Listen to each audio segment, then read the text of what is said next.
nila sa ating membership sa ICC, International Court, ang putang ina mga gago, pinirmahan ni Estrada. Then dinala nila doon sa Congress for ratification kasi treaty. But instead of returning the copy of the treaty to the office of the President, who will order now the publication of that law sa official gazette, it is mandatory.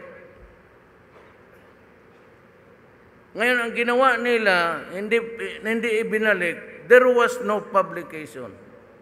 Diniretso nila doon and appended it sa Rome Agreement. Ako, kasi piskal ako. Every day, kung yung piskal nandito,